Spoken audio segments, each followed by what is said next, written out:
आज का हमारा जो वचन का जो विषय है वो है परमेश्वर हमें चुनता है। क्या है हमारा विषय? परमेश्वर हमें चुनता है। देखिए, जितने भी लोग यहाँ पर बैठे हैं, ये मत कभी विचार करिएगा कि केवल भैया को ही प्रभु ने चुना हुआ है, कभी मत सोचिएगा।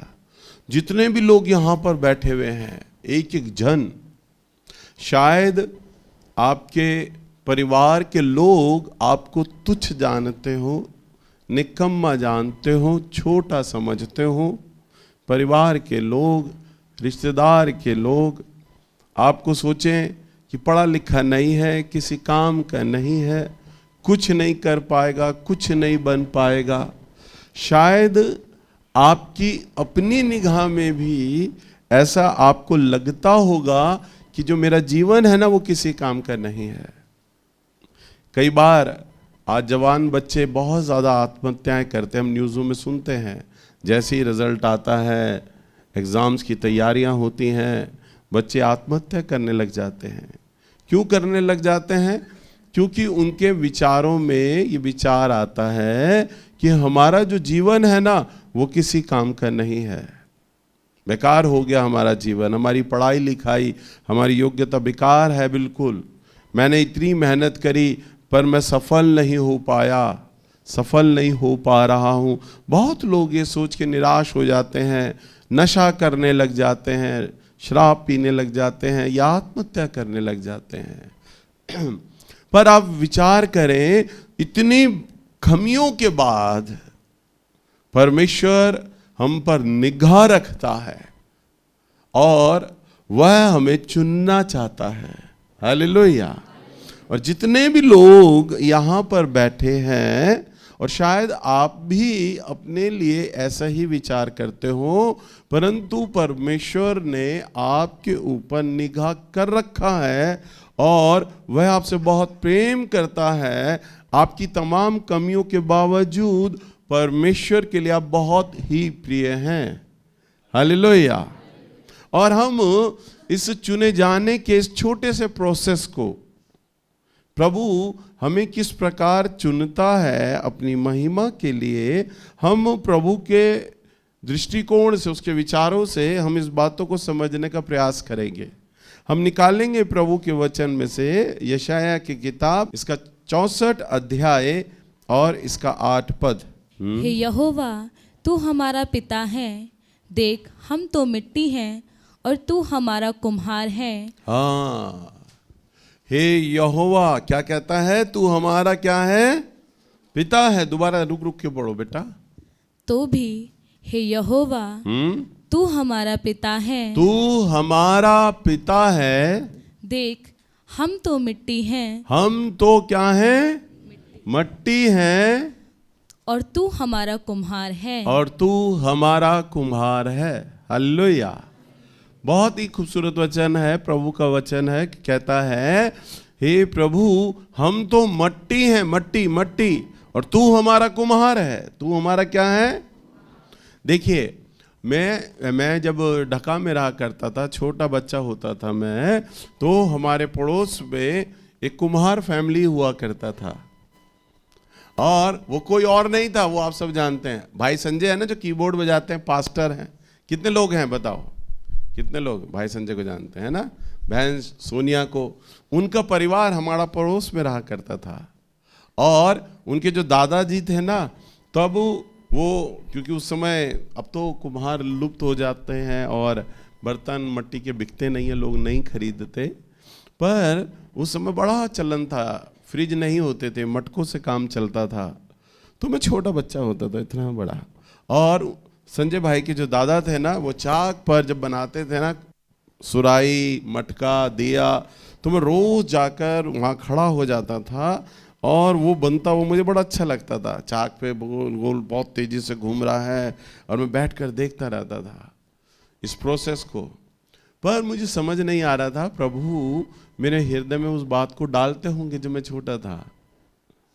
शायद मुझे वो देखना अच्छा लगता था, परंतु प्रभु ने कहा कि बेटा, ये बातें तेरी सेवा में काम आएंगी, इसे जाके सीख। हालेलुया। और मैंने क्या देखता था कि अभी आप लोगों में से, कुम्हार में से कई लोगों ने नहीं देखा होगा, परंतु मैंने देखा। तो ये जो वचन है ना, मुझे बड़े अच्छे से समझ आ रहा है कि प्रभु का वचन क्या कहना चाहता है। तो मैं देखता था कि लिखा है हम तो मट्टी हैं। तो पहले जो कुम्हार जो है ना, मट्टी के डलों को उठाता है। तो मैं देखा करता था उनके घर के एक साइड में, कोने में, वहाँ पर जिस आंगन होता है, आंगन को गांव वाले घेर कहते हैं। तो जो घेर है ना, वहाँ पर आंगन में बहुत बड़ा उनके मट्टी, चिकनी मट्टी होती थी। उसमें से वो एक डला लाते थे, चाक के पास रखते थे और एक बड़ी लकड़ की थापी से लेके, डंडे से लेके उसे कूटते थे। और उसे कूट रहे हैं, और कूटने के बाद जब वो मट्टी टूट कर चूरा हो जाती थी, तब वो एक बड़ी, इतनी बड़ी जाली में मोटे मोटे छेद होते थे उसमें, उस मट्टी को उसमें छानते थे। तो जो बारीक मट्टी होती थी उन डलों को टूटकर, वो तो ज़मीन पे उनके कागज़ के पास गिर जाती थी, पर जो मोटे डले रहते थे वो अभी भी छन्नी में रह जाते थे। तो वो क्या करते थे, फिर उन डलों को और तोड़ा करते थे, फिर उस थे। और ऐसा करते करते जब सारे डले खत्म हो जाते थे और एक मोटी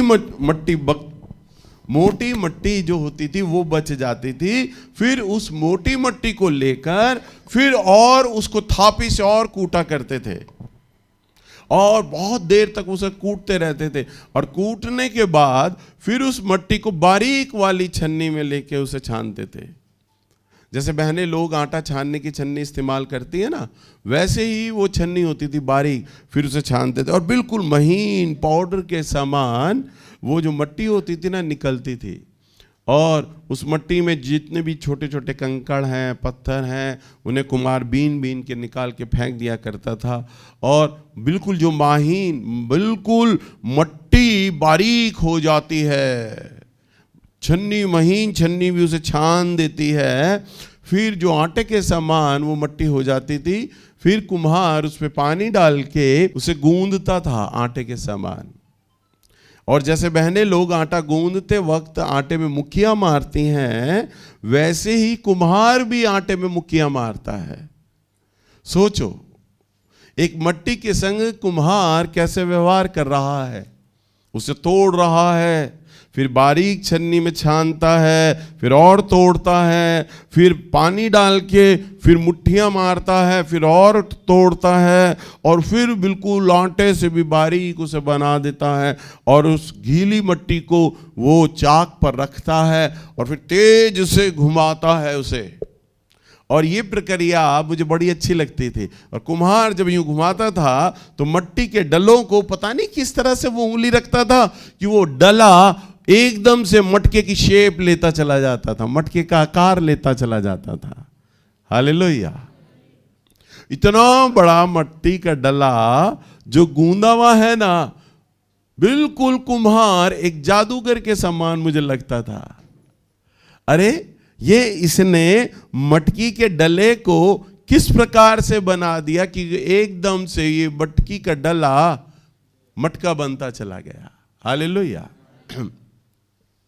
और उसी प्रकार से वही जो डला होता था वो सुराई बन जाती थी।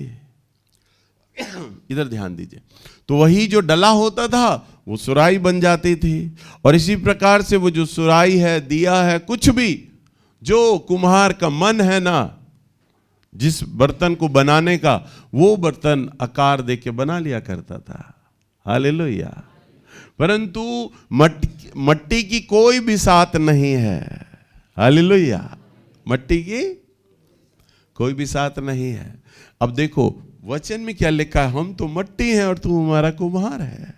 तो हम जितने भी लोग हैं ना, मुझे भी मिला के हम जितने भी लोग यहाँ पर बैठे हैं, सभी लोग जो वो प्रभु का वचन कहता है कि वो मट्टी है। वो क्या है? मट्टी है। परंतु कुम्हार ने उस मट्टी को लाकर अपने घर में रख लिया है कि मैं इससे बर्तन बनाऊंगा। हालेलुया। कि मैं इससे क्या करूंगा? बर्तन बनाऊंगा। अब आप जितने भी लोग हैं, परमेश्वर ने आप लोगों को ला लाकर अपने यहां पर लाकर रख दिया है। हालेलुया। अपने घर में ला कर रख दिया है। आपको लगता होगा हम तो अपनी ज़रूरत को लेकर यहाँ आए हैं, हम तो बीमार हैं, प्रार्थना कराने आए हैं, हमारे घर में तो लड़ाई झगड़ा है, हम इसलिए आए हैं, हमारे घर में जादू टोना है, हम इसलिए आए हैं। आपको ये लग रहा है, परंतु ये आप नहीं जानते, ये तो प्रभु का एक योजना है, वो आपको लेकर आया है। हालेलुया। इसका मतलब क्या है कि प्रभु ने आपके ऊपर निगाह की, प्रभु ने आप पर, देखिए ना, आप एक बार अपना चेक कीजिए, मोबाइल को देखो, अपने आप को चेक कीजिए कि जितने भी लोग यहां हैं, आपके क्या परिवार के सारे लोग आज यहां पर बैठे हैं? नहीं बैठे। आपके रिश्तेदार आए हैं यहां आपके संग? नहीं आए। आप तो अपने परिवार से अकेले आ गए यहां पर। क्यों आ गए अकेले? आप सोचोगे भैया मुझे किसी ने बताया था यहां पर, मैं इसलिए आ गया। ना ना ना, आप इसलिए नहीं आए। आप तो घर में बैठ के आज आराम कर सकते थे, संडे का दिन था, परंतु प्रभु ने आपके ऊपर निगाह किया और आपको लेकर यहां आ गया। आप उसके चलाए चले यहां आए हैं। हालेलुया। आपको लगता है कि आप अपनी बीमारी के चलते आए हैं, अपना नशा छुड़ाने आए हैं, घर के लड़ाई झगड़े दूर करने आए हैं, परंतु ये परमेश्वर ने आपके ऊपर निगाह किया कि मैं इस मट्टी को एक बर्तन बनाऊं। हालेलुया। मैं इस मट्टी को क्या करूं? अब आपकी बिरादरी आपको चाहे कितना निकम्मा बोले, छोटा बोले, हो सकता है परिवार में गरीब हो, रिश्तेदारों में गरीब हो, अनपढ़ हो, पढ़े लिखे लोग ना हो, आपकी कोई योग्यता ना हो, आप अपनी नज़र में खुद अपने आप को अयोग्य समझते हो, परंतु ये ध्यान दीजिए, परमेश्वर ने आपके ऊपर निगाह करी और आप मट्टी को यहां पर लेकर आ गया। हालेलुया। कितनी अच्छी बात है ना? और प्रभु आपको यहां पर लेकर आ गया। और परमेश्वर सबसे पहले मालूम है क्या करते हैं? जिस प्रकार कुम्हार ने मट्टी को तोड़ा, इसी प्रकार से परमेश्वर सबसे पहले हमारे अहम को, हमारे क्या, हमारी जो नाक होती है ना, बड़ी अच्छी है हमारी नाक, कोई हमें बोल दे हम बड़ी जल्दी बुरा मान जाते हैं। इसने हमें बोला कैसे, अब ये माफी मांगे हमसे तभी हम मानेंगे। अब देखो आपकी कितनी बड़ी नाक है, आप गरीब हो तो भी नाक है, पढ़े लिखे नहीं हो तो भी नाक है। हालेलुया, है ना? और प्रभु का क्या स्वभाव है? कुम्हार की तरह वो क्या करेगा? बर्तन बनाने से पहले तोड़ेगा। हालेलुया। मट्टी को तोड़ा तो वो भी आपको तोड़ेगा। आपके जीवन में ऐसे ऐसे लोगों को लेकर आएगा जो आपको डांटेंगे। आप कहोगे प्रभु हम तो चर्च जा रहे हैं, प्रभु ये हमारे जीवन में ऐसे लोग क्यों हैं जो हमें धोखा दे रहे हैं? ऐसे लोग क्यों हैं जो हमें लूट रहे हैं? प्रभु ऐसे लोग क्यों हैं जो हमें गालियां दे रहे हैं? हम जब नौकरी करते हैं, पहले तो वो बॉस कुछ नहीं बोलता था, परंतु अब तो ज़्यादा बोलने लग गया है, लड़ने लग गया है, डांटने लग गया है। हमारे साथ काम करने वाले हमें डांटते हैं, पड़ोसियों से हमारा झगड़ा हो रहा है। प्रभु ऐसा क्यों हो रहा है? आपको मालूम नहीं है? जैसे कुम्हार ने मट्टी को तोड़ा तोड़ा तोड़ा और गूंदा, वैसे ही परमेश्वर आपके संग व्यवहार कर रहे हैं। हालेलुया। प्रभु क्या कर रहे हैं? व्यवहार कर रहे हैं। मेरा जो परिवार, सुनो शुरू से, मेरा जो परिवार, मुझे कहते हुए अच्छा नहीं लगता पर गवाही के तौर पर बता रहा हूँ, मैं जात से राजपूत हूँ, पछादा राजपूत हूँ मैं जात से, और धर्म का मसीह क्रिश्चियन हूँ, परंतु मेरे परिवार में शुरू से ना अकड़ बहुत रही है। दादा बाप परदादा बहुत ज़्यादा अकड़, बहुत ज़्यादा अकड़ होती थी। हमारे जो दादा जब चला करते थे ना, तो उनके पास बग्गी होती थी और वो इतनी अकड़ में रहते थे कि जब बग्गी चलती थी ना, तो उसके अंदर वो चाबुक फंसा दिया करते थे, कड़ कड़ कड़ कड़ की आवाज़ चलती थी और लोग रास्ता दे दिया करते थे।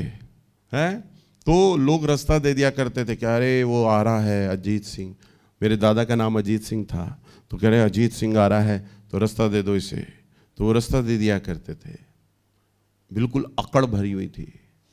पैसे कभी किसी को देते तो हाथ में नहीं देते थे, वो बहुत सबको छोटा निकम्मा समझते थे।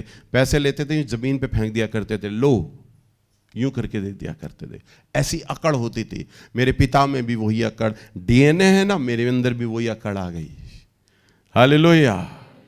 कोई अगर मेरे से बोलना ना चाहे तो मैं तो उसकी गली में नहीं जाता था। कहीं ये ना सोच ले कि मैं इसलिए आया हूं कि मैं उससे कुछ बात करना चाहता हूं, देखना चाहता हूं, मिलना चाहता हूं। भाई अकड़ूं मैं भी, पर प्रभु ने मुझे जब चुना ना तो ये सारी नोक ताड़ तोड़ ताड़ के मेरे हाथ में दे दी प्रभु ने। हालेलुया। सब अकड़ को प्रभु ने दूर कर दिया। मट्टी को तोड़ा तोड़ा तोड़ा तोड़ा। हालेलुया।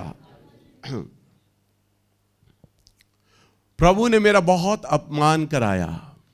मेरे जीवन में ऐसे लोगों को लेकर आया जिन्होंने मुझे छला, मुझे धोखा दिया, तोड़ा।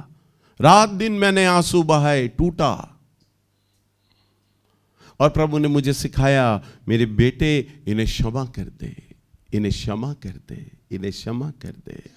करते करते करते करते प्रभु ने क्षमा करने का इतना प्रोसेस में ले आया, इतने मन को तोड़ दिया, मेरे मुंह पे बेटा इतना डाल दिया मेरे मुंह में कि मुझे सबके अंदर है ना, अपने तीनों बच्चे जो मेरे बच्चे हैं ना, मुझे सब अपने ही बच्चे दिखाई देते। कलीसिया के तो बच्चे, चलो कलीसिया से तो मेरा रिश्ता है, मेरे आत्मिक बच्चे हैं।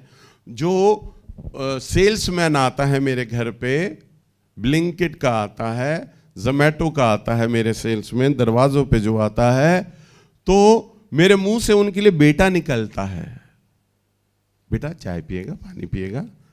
मैं उन्हें पैसा फालतू देता हूं, बिल से ज्यादा पैसा फालतू देता हूं, बेटा करके बोलता हूं। बड़े खुश होके सेल्समैन मेरे दरवाजे से जाते हैं।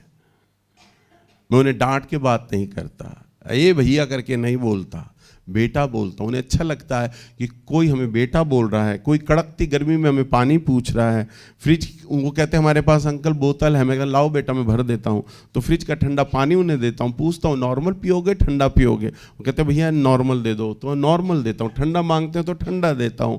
बेटा बोलता हूं। ये स्वभाव किसने दिया? प्रभु ने दिया। मेरे पास कोई भिखारी भी आ जाता है, भिखारन बच्चे आते हैं, लड़के लड़कियां, मैं कार में बैठा होता हूं, एक भिखारी आता है, मेरा कपड़ा साफ करता है, शीशा साफ करता है, तो मैं उसे बेटा करके संबोधित करता हूं, बेटा। प्रैक्टिस इतनी डाल दी है परमेश्वर ने मुंह के अंदर, वो प्यार, वो दया। क्यों?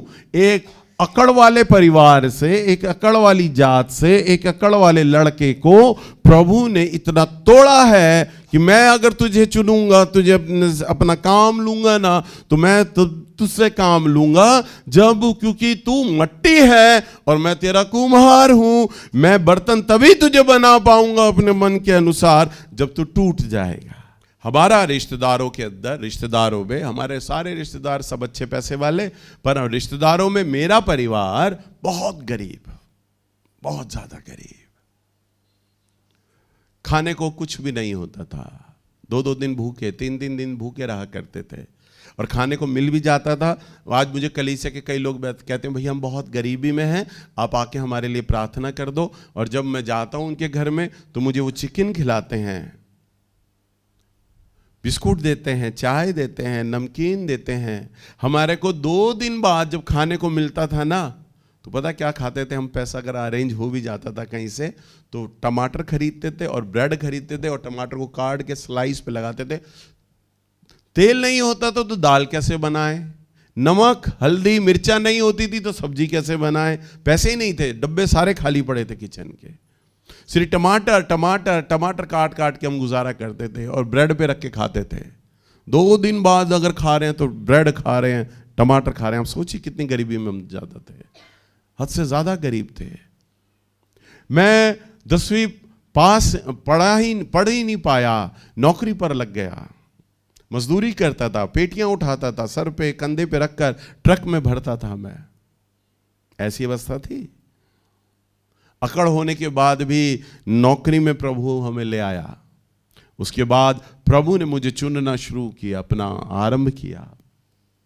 उसने मेरे पे दृष्टि करी, मैं तुझे मट्टी को अपनी महिमा के लिए चुनूंगा, बर्तन बनाऊंगा। मुझे मालूम नहीं था पूरे जीवन भर मेरे साथ क्या हो रहा है, परंतु परमेश्वर तो कुम्हार है और मैं मट्टी हूँ। 64:8 में लिखा है, यशाया 64:8। और वो मेरे संग व्यवहार कर रहा था और अपने मन के अनुसार वह बर्तन बना रहा था। हालेलुया। और आज देख लो, वही निकम्मा व्यक्ति 10वीं पास नहीं कर पाया, परिवार का सबसे गरीब आदमी आपके सामने खड़ा है, आपका गवाह। हालेलुया। तो जब प्रभु मुझे लाके यहां खड़ा कर सकता है तो वो आपको भी कर सकता है। हालेलुया। वो आपको भी कर सकता है। बस होना क्या है, हमें उसके हाथ के तले के नीचे बने रहना है। अगर हम इस बात को जान गए हैं, समझ गए हैं, प्रभु हमारे संग व्यवहार कर रहा है, तो उसके हाथ के तले बने रहिए। हालेलुया। उसे छोड़ के मत जाइए परमेश्वर को, उसे अपने जीवन में व्यवहार करने दीजिए, क्योंकि वो आपके संग भला कर रहा है। क्या कर रहा है? भला कर रहा है। तो कई बार जब मुझे फुंसियां निकल जाती थी खेल खेल में, तो मेरी माँ जो होती थी ना, वो पस निकालने लगती थी, मेरे घुटना पकड़ के पैर निकाल के पस निकाल। तो मुझे इतनी गंदी मेरे माँ बाप लगा करते थे, पस निकाल रहे हैं, और मैं उन्हें हाथ पकड़ के उन्हें खींचता था, रोता था, तुम मेरे ये मवाद क्यों निकाल रहे हो, क्यों फाड़ने में लगे हो इसे, और तुम्हें तो मज़ा आ रहा है, मैं रो रहा हूँ। पर वो दबाते थे, और जो पस निकल जाता था तो मैं अपनी माँ को या बाप को बोलता था, अब तो पस निकल गया, अब तो बंद करो। तो कहते थे नहीं, अभी भी गंदा खून इसमें बाकी है, निकालना पड़ेगा, नहीं तो इन्फेक्शन हो जाएगा। फिर वो और जोर जोर से दबाते थे और मैं रोता रहता था, मुंह लाल हो जाता था मेरा रोते रोते, पर वो बख्शते नहीं थे, क्योंकि वो बाप था और वो जानता था यदि मैंने इस फोड़े को गंदगी नहीं निकाली, जमा हुआ खून नहीं निकाला, तो मेरे बच्चा फिर बीमार हो जाएगा।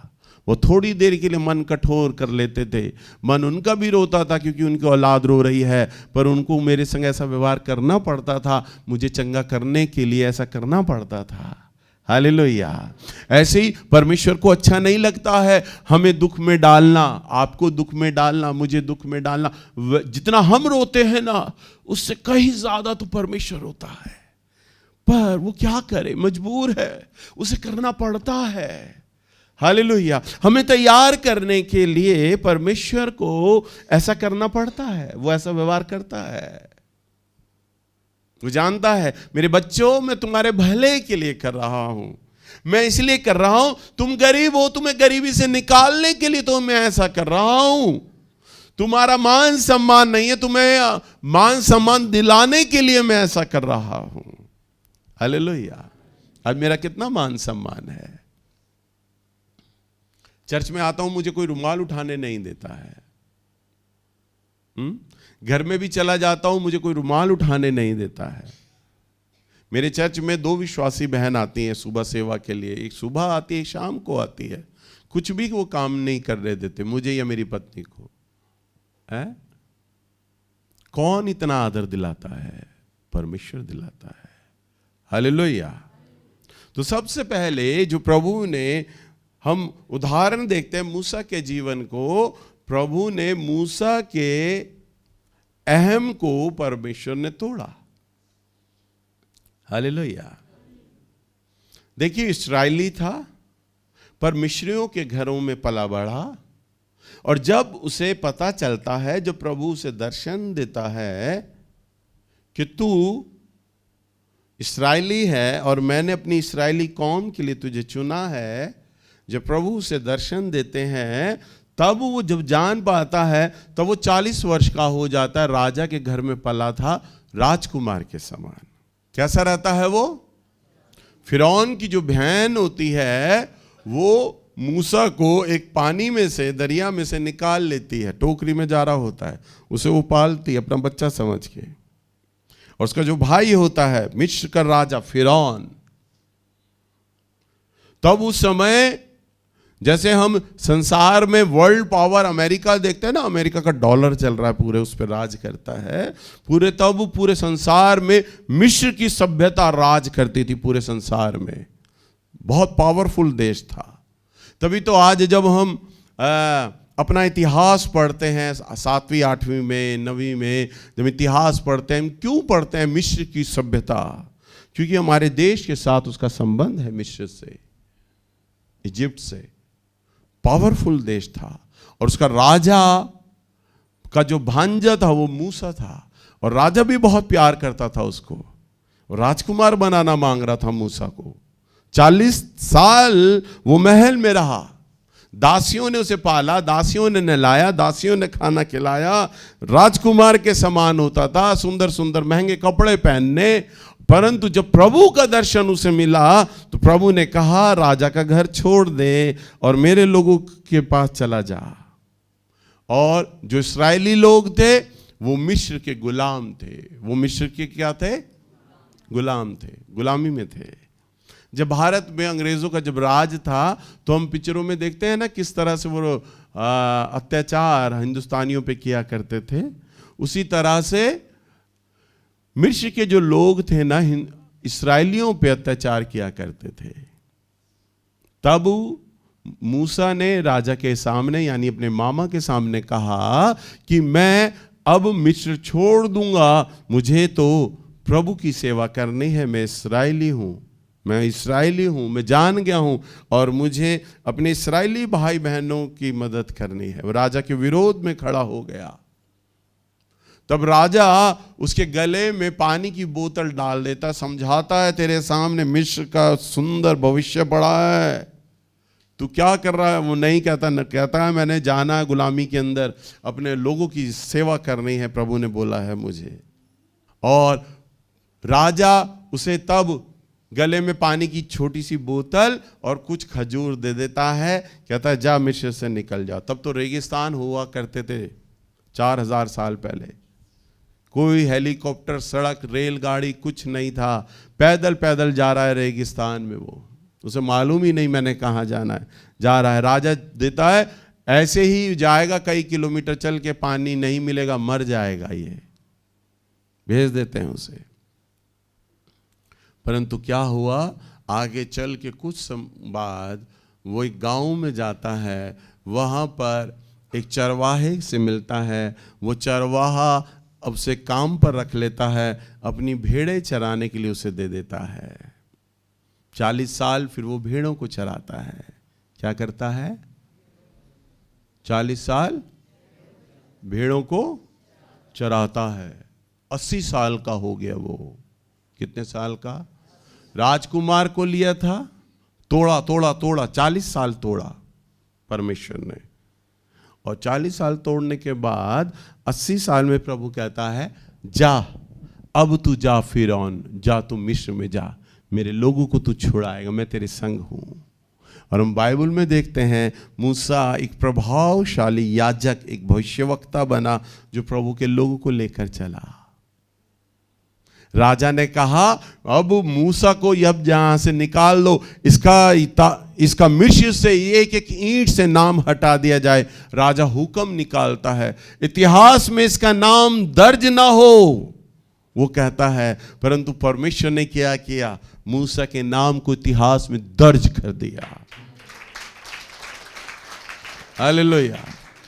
सबसे पावरफुल देश फिरौन, मिस्र का राजा फिरौन, वो कहता है इसका इतिहास में कोई नाम ना जान पाए, परंतु प्रभु ने कहा जिसे मैंने चुना है उसका सब नाम जानेंगे। हालेलुया। और एक प्रभावशाली प्रभु का दास वो बन पाया। हालेलुया। बिना टूटे, बिना बर्तन परमेश्वर की महिमा नहीं बहती है। जब तक आप टूटेंगे नहीं, तब तक आप परमेश्वर की उस आवाज को नहीं पहचान पाओगे। जब टूटोगे तो उसकी आवाज आपके कानों में साफ सुनाई देगी। यूहन्ना की किताब, इसका 10 अध्याय और इसका 27 पद। मेरी भेड़ें मेरा शब्द सुनती हैं, मैं उन्हें जानता हूँ और वे मेरे पीछे पीछे चलती हैं, और मैं उन्हें अनंत जीवन देता हूँ। हाँ, प्रभु का वचन क्या कहता है? दोबारा बोलो बेटा। मेरी भेड़ें मेरा शब्द सुनती हैं। मेरी भेड़ें, भेड़ें, भेड़ें, क्या कहता है प्रभु का वचन? मेरी भेड़ें मेरा शब्द सुनती हैं। हालेलुया। मेरी भेड़ें, अगर आप प्रभु की भेड़ हो तो आप उसका शब्द सुनोगे। तो क्या करोगे? आप उसका शब्द सुनोगे। और क्या कहता है? मैं उन्हें जानता हूं। मैं उन्हें जानता हूं। अभी मैंने क्या कहा? आप मट्टी के डलों को प्रभु यहां लेकर आ गया है। क्यों लेकर आ गया है? क्योंकि प्रभु आपको जानता है। हालेलुया। बताओ, कोई आपको खुशी महसूस नहीं हो रही? प्रभु आपको जानता है। हालेलुया तक मुंह से नहीं निकला। अरे इतनी अच्छी बात है? अगर आप बोलो, अरे दिल्ली का पूर्व सीएम केजरीवाल मुझे जानता है, कितना खुश हो जाओगे। प्रधानमंत्री मोदी मुझे जानते हो, अरे कितना खुश हो जाओगे। एक बड़ा आदमी आपको जानता है। अरे सोचो, जो राजाओं का राजा है वो आपको जानता है। कितनी बड़ी आनंद की बात है। संसार में जितने भी प्रधानमंत्री, मिनिस्टर, प्रेसिडेंट हैं, उन सबको बनाने वाला, रचने वाला और उन सब से ऊपर जो सबका राजा है, वो आपको जानता है। तो क्या आनंद की बात नहीं है? हालेलुया। तो वचन में लिखा है, मेरी भेड़ मेरा शब्द सुनती है। तो वो आपको, उसने अपनी भेड़ बनाया है और वो चाहता है कि आप उसके शब्द को सुने। पर शब्द को कैसे आप सुनेंगे? जब वो आपको अपने मन के अनुसार कुम्हार की तरह मट्टी को तोड़ेगा, रौंदेगा और बनाएगा। क्योंकि कुम्हार के एक इशारे पे फिर वो मटका ढलता है। ऐसे ही आप प्रभु के एक इशारे को आप समझ जाओगे। हालेलुया। मेरी पत्नी सुबह के समय जब मुझे नाश्ता करा रही होती है तो मैं टीवी में आराधना को सुन रहा होता हूँ। मेरी पत्नी भी कहती है, ये नॉर्मल आराधना है, ये तुम सुनते रहते हैं, जानते हैं, हमारे चर्च के बच्चे भी गाते हैं। परंतु जैसे ही वो म्यूजिक बजने लग जाता है ना, मेरे आंसू टप टप करके निकलने लग जाते हैं। चाय पी रहा हूँ, पराठा खा रहा हूँ और रोए जा रहा हूँ। टीवी की तरफ देख रहा हूँ, आराधना को सुन रहा हूँ और रोए जा रहा हूँ। कई बार मेरी पत्नी साथ में बैठ जाती है और वो तसल्ली देने लगती है, अच्छा रो मत, प्लीज रो मत, नाश्ता कर लो आराम से। वो तसल्ली दे रही होती है। मैं और फूट फूट के रोने लगता हूं और उसे बताता हूं, देख प्रभु के लिए क्या गा रहे हैं, क्या बोल रहे हैं, ये ऐसे बोलने लगता हूं मैं। हालेलुया। मैं बोलने लग जाता हूं बात अपनी पत्नी को दिखा के, देख ये प्रभु की महिमा कर रहे हैं। मेरे सामने कोई बोलता है, भैया यीशु ने मैं ठीक नहीं किया, यीशु ने मैं आशीष नहीं दी, मेरे मन में यहाँ के ठीक लगती है। मुझसे तुम यीशु क्यों बोल रहे हो? प्रभु यीशु बोलो से। हालेलुया। मेरा मन छिद जाता है जैसे यीशु वर्ड सुनता हूं। अरे वो अद्भुत परमेश्वर है। स्वर्गदूत उसकी महिमा करते हैं, गाते हैं, बजाते हैं और बोलते हैं, पवित्र पवित्र पवित्र। और ऐसे विराट अद्भुत परमेश्वर जो कहता है, स्वर्ग मेरा सिंहासन और पृथ्वी मेरे पैरों तले चौकी है। ऐसे विराट परमेश्वर को तुम यीशु बोल रहे हो। तुम अग्रवाल डॉक्टर के यहाँ जाते हो, इलाज कराने जाते हो, महंगी फीस देते हो, कूपन लेकर बैठे रहते हो, नंबर का वेट करते हो। 1 घंटे बाद जब डॉक्टर से मिलते हो तो डॉक्टर का नाम तो अग्रवाल है, परंतु आप क्या कहते हो जाके? डॉक्टर साहब मैं बीमार हो गया हूं। क्या बोलते हो? उसे बोलो, अग्रवाल मैं बीमार हो गया। बाहर कर देगा उठा के आपको, कोई दवाई नहीं देगा। डॉक्टर साहब एक मामूली डॉक्टर को आप साहब बोल रहे हो। सोचो, जो राजाओं का राजा है उसके नाम क्या गया? प्रभु भी नहीं लगाते। इतना आदर के योग्य है परमेश्वर हमारा। मैं बढ़ाई नहीं कर रहा। क्यों रोते रोते, बोलते बोलते मेरे आंसू आने लग जाते हैं? क्यों? मट्टी को तोड़ा है, उसकी आवाज के लिए कान नाजुक हो जाते हैं, सुनने लग जाता हूं। जब आराधना चल रही होती, मैं जब वचन देने के लिए बैठा हूं, पवित्र आत्मा मेरे हृदय में बोल रहे होते, मेरे बच्चे मेरी बातों को तूने वैसे से बोलना होगा, विचार देने लग जाते हैं, बोलने लग जाते हैं। क्यों? मट्टी को तोड़ा है, तोड़ रहा है और तोड़ता रहेगा। हालेलुया। तभी तो हम उसे जान पाएंगे, उसे समझ पाएंगे कि वो कैसा ईश्वर है। हालेलुया। सो आप तैयारी को, परमेश्वर की जो तैयारी है ना, उसको निकम्मा ना जाने, उसके हाथ के तले बने रहें, और वो आपको चुनता है, तब आप परमेश्वर की उस आवाज को सुनेंगे। अगर हम प्रभु के एक वचन और को देखें, निकालिएगा मत्ती की किताब, इसका 25 अध्याय और इसका 10वां पद। जब वे मोल लेने को जा रही थी तो दुल्हा आ पहुंचा, और जो तैयार थी वे उसके साथ विवाह के घर में चली गई। हाँ, क्या लिखा है? जो तैयार थी वो उसके संग विवाह के घर चली गई। हालेलुया। दूल्हा कौन है? परमेश्वर। और दुल्हन कौन है? वो हम लोग हैं। हालेलुया। और जो तैयार हैं वो उसके संग चले जाएंगे। अभी कुछ समय पहले प्रभु ने मुझे एक स्वप्न दिखलाया, सुनो ध्यान से, फिर मैं खत्म करूंगा। प्रभु ने मुझे स्वप्न दिखलाया। अभी पिछले हफ्ते मैंने एक स्वप्न देखा था, और मुझे खांसी बहुत ज़्यादा थी, बीमार था, कमज़ोर था। 1.5 महीने तक मैं प्रार्थना नहीं कर पाया। प्रार्थना करने के बाद भी प्रभु ने मुझे इतना सुंदर स्वप्न दिखलाया। मैंने क्या देखा? जैसे हम कोरे में किसी आदमी को खड़ा हुआ देखते हैं ना, पर हम उस आदमी को तो पहचान तो लेते हैं उसकी आवाज़ से कि वो आदमी है, पर उसकी शक्ल हमें ठीक से दिखाई नहीं देती कोरे के चलते। ऐसे ही मैं प्रभु यीशु मसीह को सामने खड़ा हुआ देख रहा हूँ, परंतु कोरे के समान मैं प्रभु पे चेहरे पे धुंधलाहट है, मैं देख नहीं पा रहा। प्रभु ने मेरा हाथ पकड़ा और कहा, चल मेरे साथ। और प्रभु ने मेरा हाथ पकड़ के मुझे जब कहाँ लेके गए मालूम है? मेरे चर्च में जितने परिवार, जितने लोग आते हैं, उन सब के घरों में प्रभु मुझे लेके गए। मान लो जैसे ही हम पलक झपकते हैं ना, वैसे ही प्रभु मुझे सबके घर एक साथ लेके चले गए। हर एक घर में, हर एक परिवार में प्रभु मुझे आत्मा में मेरा हाथ पकड़ के लेके चले गए। और ये जो समय मैंने देखा ना जाने का, ये 4 या 5 सेकंड का रहा होगा। मैं 4-5 सेकंड में अपनी पूरी कलीसिया के सब घरों में जाके मैंने भ्रमण किया, चला गया। उसके बाद जब मैं चला गया, जब हम जाके रुके, प्रभु ने मुझे बोला, देख पूरी कलीसियाओं में, पूरे संसार में ये प्रचार हो रहा है, कलेश आएगा, कलेश आएगा और फिर उसके बाद महाकलेश आएगा संसार में। प्रभु ने कहा प्रचार हो रहा है, कलेश आएगा।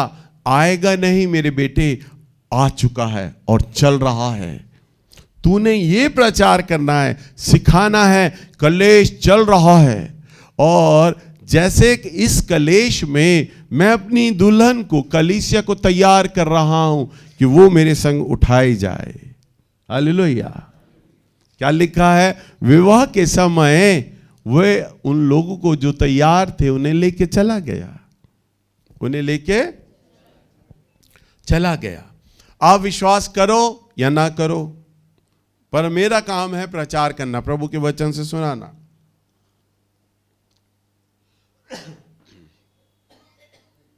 प्रभु के वचन से सुनाना। ध्यान से सुनो। सन 2050 तक, 50 तक, 26वां चल रहा है, 25 वर्ष बचे हैं, 50 तक प्रभु यीशु मसीह का आना पूरी तरह तय हो चुका है।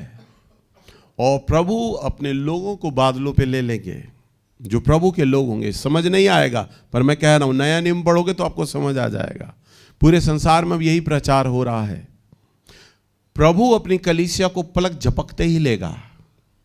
उदाहरण के तौर पर मैं इस समय प्रचार कर रहा हूं, और प्रभु का जो मूवमेंट आएगा ना प्रचार का, जब वो अपने लोगों को लेगा, तो मेरी कलीसिया यहां पर बैठी है, परंतु अगर मैं उसके लिए तैयार हूं, मेरा जीवन उसके लिए तैयार है, तो पलक झपकते ही मैं गायब हो जाऊंगा, मेरे कपड़े यहीं पे गिर जाएंगे, मैं गायब हो जाऊंगा। पलक झपकते ही पूरे संसार से वो अपने लोगों को ले लेगा। अद्भुत बात लग रही है, विश्वास नहीं होगा, परंतु नए नियम में पढ़ना ऐसा होगा। वचन में लिखा है 2 लोग खेत में काम कर रहे होंगे, एक ले लिया जाएगा, एक छोड़ दिया जाएगा। 2 औरतें चक्की पे आटा पीसती होंगी, एक ले ली जाएगी, एक छोड़ दी जाएगी। हालेलुया, पढ़ा है ना आपने? हाँ, वो अपने लोगों को ले लेगा सन 2050 तक, ये जान लो। तो यूं अपने लोगों को ले लेगा। और प्रभु ने मुझे बोला, सुन, मैं तुझे ये बताऊंगा तेरी कलीसिया में कौन कौन लोग होंगे जो उठाए जाएंगे। हालेलुया। इसका मतलब है मेरी सारी कलीसिया नहीं उठाई जाएगी,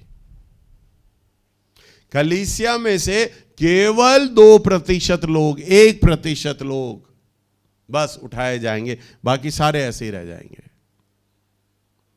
समझ पा रहे हो? प्रभु ने कहा मैं तुझे बताऊंगा तुझे कौन है जो मेरे संग उठाया जाएगा, जिसमें ले जाऊंगा। और प्रभु जब मुझे ये बात बोल रहे हैं ना, तो उसका अर्थ भी मेरी आत्मा में आता जा रहा। जैसे मानो तैयारी के समय जब बच्चों का एग्जाम आने लगता है तो रात दिन पढ़ाई कर रहे होते हैं, तैयारी कर रहे होते हैं, फलां दिन हमारा टेस्ट आने वाला है, एग्जाम होगा, तो तैयारी करते हैं। प्रभु की आत्मा ने मेरे हृदय में डाला, मेरी आत्मा में, कि ये जो समय चल रहा है ना, ये तैयारी का समय चल रहा है, ये तैयारी का समय चल रहा है। सारी तैयारियां हो रही हैं। इस समय तीसरे वर्ल्ड वॉर की तैयारी हो गई है, तीसरा विश्व महायुद्ध होने पर है। देख लो, इस्राएल और अमेरिका और ईरान में लड़ाइयां हो रही हैं। अभी कई मुस्लिम देश मिल जाएंगे, सारे बाइबल की भविष्यवाणियां पूरी होंगी और सब इस्राएल पर हमला करेंगे, पर इस्राएल जीतेगा, लड़ेगा उनसे। हालेलुया। मंदिर की तैयारियां हो रही हैं, सारी भविष्यवाणियां अंत की जो है ना, वो पूरी हो रही हैं, और लास्ट में इस्राएल हारेगा, ये भी लिखा है वचन में। और ये सारी तैयारियां हो रही हैं जो प्रभु ने कहा। ये सताव का समय चल रहा है, कलेश का समय चल रहा है पूरे संसार में, हर देश में, हर जगह। चर्च तोड़े जा रहे हैं, पादरी पीटे जा रहे हैं। बहुत ज़्यादा आप खबरें सुन रहे होगे, यूट्यूब पर आता है, धर्म परिवर्तन कर रहे हो, धर्म परिवर्तन कर रहे हो। एक पादरी को पीटा गया, मारा गया, कई पादरियों को पीट रहे हैं, मार रहे हैं, चर्च तोड़ रहे हैं। क्यों हो रहा है ये? कलेश चल रहा है। प्रभु कह रहे हैं कलेश चल रहा है, मेरी कलीसिया तैयार हो रही है। और प्रभु कहता है अब ये आने वाले टाइम में तो महाकलेश आएगा। क्या आएगा? महाकलेश। बहुत बुरा समय आने वाला है। उससे पहले महाकलेश आए, प्रभु अपने लोगों को अपने साथ ले लेगा। हालेलुया। समझ रहे हैं ना? उदाहरण के तौर पर, अगर एक बच्चा गली में खेल रहा हो और सामने से बिजार भागता हुआ आ रहा हो और बाप देख ले कि बिजार आ रहा है, तो वो बच्चे को खड़ा नहीं रहने देगा, उठा के साइड में कर लेगा ताकि बिजार चला जाए, मेरे बच्चे पे से मौत टल जाए। तो जो महाकलेश होगा ना, उससे पहले वो अपने बच्चों को उठा लेगा। कहीं ऐसा ना हो मेरे बच्चे इस महाकलेश को दुख देखें, वो उठा लेगा, अपने लोगों को ले लेगा। हालेलुया। तो ये तैयारी का समय है, परमेश्वर जो हमें तैयार कर रहे हैं। आपको केवल चंगाई आशीष नहीं देखना है, वो तो आपको देगा ही देगा प्रभु आपको, परंतु प्रभु के मन के अनुसार आप तैयार होइए।